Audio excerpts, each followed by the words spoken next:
All good? Yeah. Three, two. Hello, welcome to the Mark Outlook Show, Adventures in the Meat Suit. I'm joined today by the fabulous Lindsay Banks, who is an intuitive, psychic medium, visionary leader and author. And hello, Lindsay. Hi, Mark. How are you? Very well, thank you. So this is going to be about awakening, right? What's your awakening story? So, my awakening started back in 2017. And basically, I had a really comfortable life. I was quite happy, do you know what I mean? Just tooting along, doing my own stuff. I was married, I had two small children, and then my best friend passed away from cancer. And I realized that I'd basically become emotionally numb to life. And it sort of started this ball rolling for me, in terms of waking up, as you say, and being like, right, who am I? Yeah, what is my place in this life? And asking yourself all those questions like, why am I here? What am I doing, etc. And since then, I suppose I've learned like a lot of tools, do you know what I mean, and which I share and which I teach and which I write about, which have probably stood me in really good stead for this year. So last year, at the beginning, I think it was around the beginning of 2019, I started doing some writing after meditations and getting these channelings through, if you like. And I was reading back on some of them, and some of them are in my book. And it was talking about the patriarchal system collapsing, and it was talking about the financial system collapsing. And there was all this stuff coming through that I was writing, and I was like, doesn't make any sense. Do you know what I mean? At the time. Only 3 years ago, isn't it? Yeah, exactly. And you think, why is this stuff coming through now? And I've got like a big piece of paper on my living room wall with just 2020 in the middle, and all the different things that I wanted to achieve. And for whatever reason, back in January, I'd written in the top left corner, expect the unexpected. And I was like, I'd completely forgotten about it. And it was only in May this year, and I looked at it and I was like, yeah, definitely this year. So yeah, so I suppose my awakening started back then in terms of a spiritual awakening. Um, and then in terms of waking up to like everything that's been going on, um, I think there was a documentary that I'd watched by Janet, I can't remember her name, a Dutch lady. Oh, you mean Full Cabal? Yes, that was it, yeah. That was only out this year, wasn't it? You are? Yeah, that was this year. Yeah. Yeah. But when I was watching it, like nothing that she said was surprising me. Hmm. And I was like, yeah, that makes sense. That makes sense. And I think I've always had, I mean, I watched the interview you did with Peter yesterday, I was talking about Marilyn Monroe. And yeah, like I've been doing again, these people have been coming through and telling me their story about how they actually passed compared to how the media portrayed their passing. Yeah. So I did the Princess Diana. She came through when I was doing my yoga, and she told me she knew that she was going to pass because she knew too much. And I've had Madeleine McCann come through, and I've had like Abraham Lincoln, and my history, Mark, is absolutely crap, right? And what I've found is the more awake you become and the more that you ascend through these different dimensions of consciousness, your memory just goes. Yeah. I've been finding I can't remember all sorts of words. Yeah, definitely. I It's mean, like, yeah, my kids say it's just because I'm getting old, but I think it's ascension. it is ascension, yeah. So like memories that you may have, which are good or bad, have sort of been disappearing. So when these people have been coming through to me from different points in history, it's like they're having to tell me about the history bit, and they're like, we know you don't know history, Lindsay, yeah, but that's not your gift. It's not up to you to remember all these dates and times. We just want you to basically share our message. And all of them are people as well who've like spoken their truth but been executed for it basically in the past due to the elite, whatever you want to call them. Do you know what I mean? The powerful, the elite, or whoever they were. I think we've got to stop calling them the elite because it makes them sound too cool. Yeah, I don't know the right name for them at the minute. I don't, Wankers. Yeah. I was going to say, it's probably not an English word, because it's even that doesn't feel like enough. It's not strong enough, really, is it? No. So, you had this spiritual awakening in 2017. Yeah. What I find fascinating, talking to people about spiritual awakenings, is it's always combined with a period of pain and loss, which I suppose is to be expected. But it seems that there is definitely a very deep spiritual connection between the people that are waking. I don't want to say waking up, because it annoys some people. There's a lot of people out there that are actually saying, "Why are people having a go at me for not waking up? I'm awake," Yeah. And I feel, even saying I feel sorry for them, I don't want to say, because it's like patronising. But I think it's when you start. I think there is definitely a correlation between a spiritual awakening and a kind of knowledge awakening, because you vibrate at a different frequency, and then you start finding stuff that you wouldn't have looked at before, because it opens you up, doesn't it? Definitely. And I think, because what happens when you start to awaken as well is that, rather than using your right brain and the logical brain and needing to see specific proof and evidence of every single thing, it's like your left brain takes over, so your right brain takes a back seat.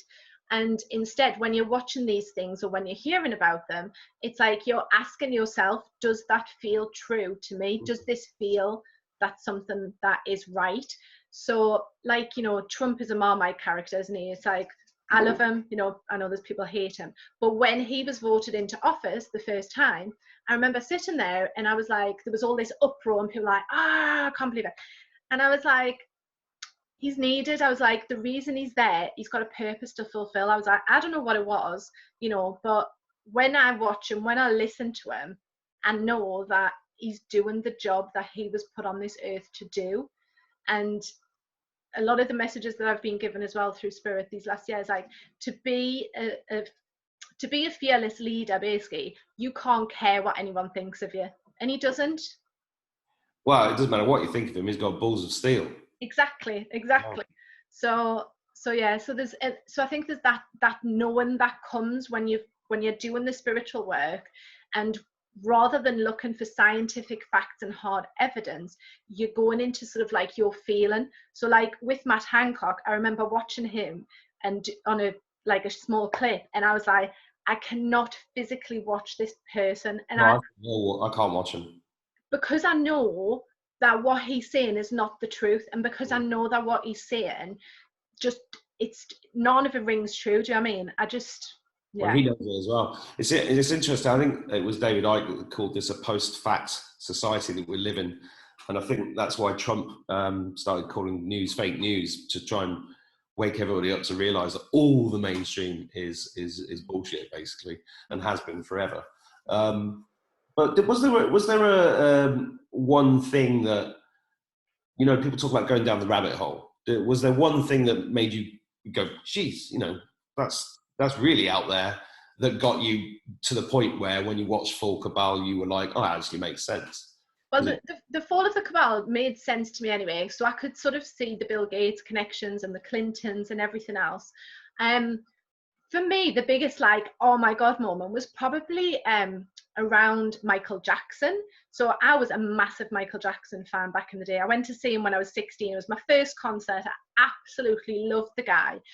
And I watched this documentary about how there was the possibility that he'd been cloned, and that actually, I watched an interview where it was a famous American interviewer, I can't remember what his name was, and he was interviewing this so-called burns victim who'd been to visit Michael Jackson's house. Have you seen this video? I think I have. Oh, I've shared.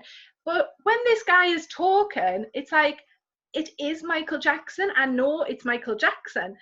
And he's got exactly Michael Jackson's voice. And in this documentary, they basically said how when Michael Jackson had been burned quite in this Pepsi advert back in the 1980s, that's then when they started cloning him. And I was like, it makes sense, because like the way his face changed, I mean, it went white, and then it's as if that was like a practice model. And to me, it's like the whole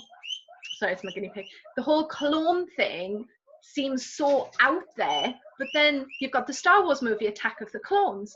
So it's something which, if I was to probably just speak to like, someone in the street about it, they'll probably be like, oh my God, she's lost her marbles. But I get it, do you know what I mean? Well, It's like, I was talking about clones the other day with somebody, and they were like, that sounds ridiculous. I said, how long ago was Dolly the sheep? exactly. 30 years ago. Yeah, exactly. I mean, and the idea of using body doubles is not exactly new. I mean, it's in the Count of Monte Cristo, isn't it? I think so, yeah. Yeah. So, And interestingly, I went down the rabbit hole around these tests as well, and the company that manufactures the tests has links to a lot of the Bill Gates foundations, and the company that manufacture them have been collecting the DNA from plants and animals for the last 20 to 30 years. And they've cloned successfully 500 pigs just from collecting the DNA. So I'm like, why do they want our DNA then? So, those DNA test companies, I was like, no, I said, do not do it. I won't even use the fingerprint thing on the phone. I'm like, that's my data. Fuck off. Yeah. But I do remember when I first came across you that I think you put up a post saying that everybody, all your neighbours thought you were bonkers, but your kids loved you, something like that. Bollocks to them, and I'm just going to carry on. How's that been for you? Yeah, so it's I suppose because I've been very sort of like I've been sharing stuff that I'm finding out about, like primarily through Facebook. And I've had some people who are like, yes, get it. I've had a couple of people who've unfriended me. I've been trolled for it. People are like, well, load of bollocks, you don't know what you're talking about. But I'm like, I do. Yeah, but you're very, that's what I like about you. You're extremely sure of yourself and sure of your opinions. Yeah. And I think, again, through doing this work, I think when you stand, like when you know your values and your beliefs and you know what's true to you, it's so much easier to stand up and be like, I know that this is true, yeah, and I know that this is not right. So like in terms of like the masks, like I haven't worn a mask in a shop, and if I'm sort of like, if someone says, oh, you need to wear a mask, I'm like, actually I don't, and I can stand there strong in my belief. And if they want to throw me out the shop, then they can do. Well, I found that as well. I mean, right at the beginning for my kids, I put one on and I was like, I can't do it. I just can't do it. Yeah. So then I just I had to shake myself down and go, right, I'm going into this shop. And if anybody, and just walk in with confidence. Definitely, yeah. There are some looking at you like, oh, what's he doing? And nobody's said a peep. Yeah.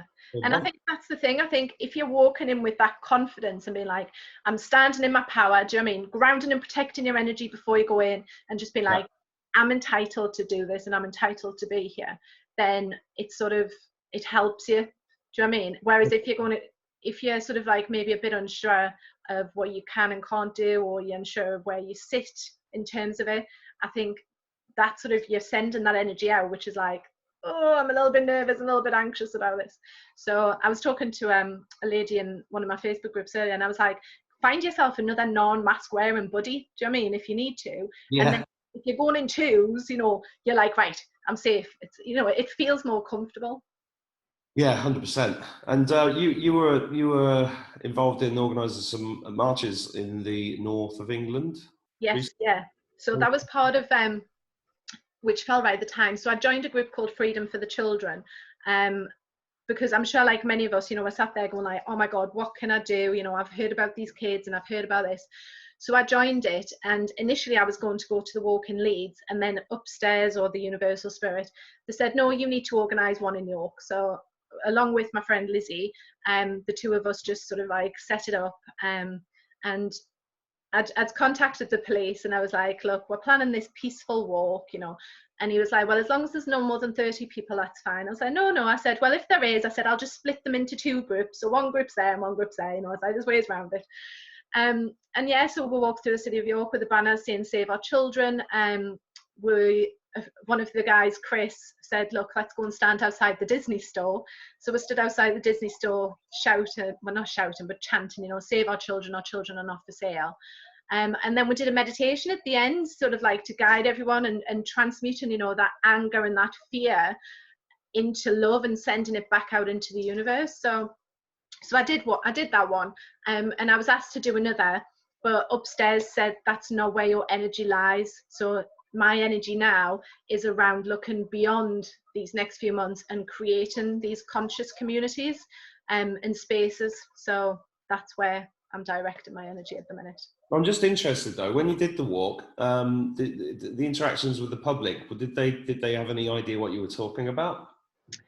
So some of them did. So we got a few cheers, we got a few like beeps from cars. So people who were aware of it understood it.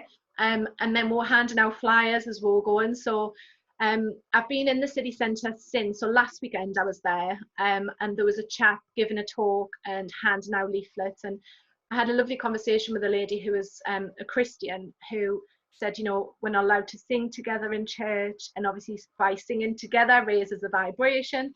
And so some people, again, it's planting seeds, isn't it? And just starting those questions and those conversations going.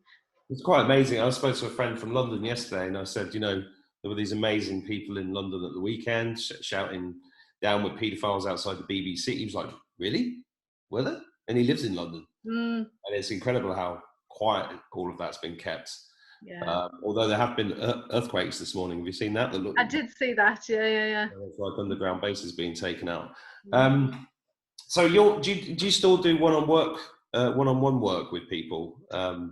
Yeah, so my whole business is shifting at the minute. So I'm getting a new website. I'm going to be putting packages together, because I've realised that as I've been speaking my truth, and for me, what I can do is I help people sort of like align with their soul purpose, basically. Well, this is what I was going to ask you specifically to do with during the pandemic. What have people been coming to you, you know, freaking out, or being, you know, what's been the problems that you've been asked to solve in the last sort of 6 months? So most of them has been guidance, just like, you know, please tell me everything's going to be all right. But unfortunately, the main card that's been coming up for everyone is the Tower card, where it's like your structure's falling apart. Do you know what I mean? Everything is being blown apart right now. So yeah, so I've done a bit of healing, not so much, but the work, I suppose it's been sort of like reassurance, I think, has been the biggest thing. Just, you know, that everything's going to be okay. They're not going to die. And I think that's quite a big one as well for people.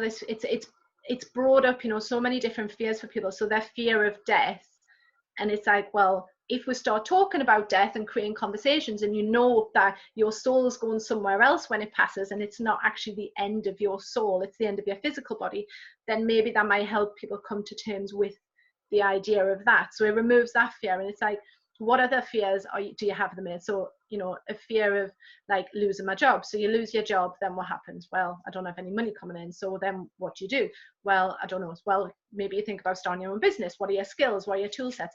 And it's about, I suppose, working with people's mindsets around from the 3D way of doing stuff to the 5D. Well, that's what I was going to ask you next, actually, is like 3D to 5D. What can you explain your version of that? Yeah, so for me, the 3D way is sort of like adhering to systems and adhering to these structures and routines that have been put in place for us to fit into. It's having the belief that there's a lack of money, a lack of food, there's scarcity, you know, that we have to listen to other people rather than listening to ourselves. Yeah. Whereas when we're sort of going up in towards this 5D, it's realizing that actually there's an abundance of materials for us. So be it money, be it food, you know, etc. And it's learning to listen to ourselves as well. So we have that knowing. So you mentioned the word earlier, opinions. And I had a conversation with a friend yesterday, and he asked me for his advice. He's like, do you feel I should invest in this property? So I just said, no, I don't feel you should. And he was like, well, is that your opinion? I said, no, it's my knowing. I said, I know that for you to invest in this property is the wrong thing. And like when people can ask me questions about stuff, I just, it's a knowing. So I tune into my heart, and I'm just like, what's the right answer for this person? What do I need to tell them? Yeah. And it's not based on my mind or my logic, or, you know, I've got no idea about property markets, do you know what I mean? Or investments, but I know in my heart what feels right. So that's sort of where the 5D is going. So I suppose not fitting into a box, not being told what to do. It's not 9 to 5. it's working with your passions to find your purpose, you know, working with the skills that you have, and doing what you were born, like what you came here to do, basically. Well, that's why I wanted to make these videos about awakenings, because awakenings tend to lead to you doing the thing that you wanted to do. Because you had a career in, you did business, didn't you, in Manchester? Yeah. Well, yeah, my degree was international business, and then I went into retail. The same building, not the same time. Yeah. We went to the same university, didn't we? Because I was like, oh my God. Yeah. And then I'd had an article published in the magazine that you started, didn't I? Yeah, well, I used to edit the magazine there, yeah. And so you did that for like, what, 15 years? So I was in retail for, when did I start it? I think it was 8 years I lasted. But even when I was there, Mark, it's like, I always felt as if I was putting on this mask before I went into the building, and a bit sort of like holding my breath. All these? Yeah. Yeah, thankfully not that those, otherwise I would never have lasted 8 years. Yeah, but yeah, so yeah, and it was really difficult for me, you know, being in retail, because it was something that I felt I had to do, and that was sort of like, you know, your traditional life path. You went to university, then you got a career, etc. But yeah, you know, I had, like, there was managers telling me what to do, and then I had like customers, and I didn't know anything about energy, so I was just literally in this massive supermarket absorbing everyone's energy, going home just absolutely exhausted, like literally not doing anything. And I didn't have the tools that I needed to sort of get me out of that, really. So it wasn't until like I went and learned Reiki in 2002, and that sort of started me learning about all these different tools in theory, but not having to put them into practice until the shit hit the fan, basically, and I needed them. Yeah, and then it just, so this intuitive side of your, you know, did that happen after the awakening, or were you always tuned in as a kid? I think I was always tuned in, but I didn't know how to access it, and I didn't know what it was. Yeah, because I didn't have any role models around me. Do you know what I mean? I didn't know anyone who was on a spiritual path. Yeah, even sort of like when I was going through my spiritual awakening, I still didn't know anyone who was on like a spiritual path, and I was just like finding my own way through it. So yeah, which is like, so that's why I set up my Facebook group, Consciousness Arising, because I was like, it feels pretty shit when you're by yourself going through a spiritual awakening. Yeah. It's hard.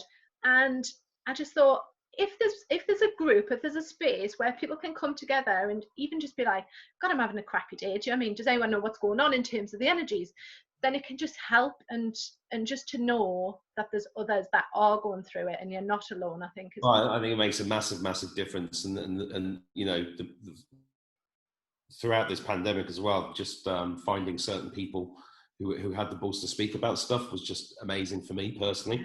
And we need more of, well, not everybody's made to be a communicator, but if they are, stand in it and start talking and stop being afraid. And I know that your work's going really well, and you've helped lots of people. What was that Facebook group again? Consciousness Arising.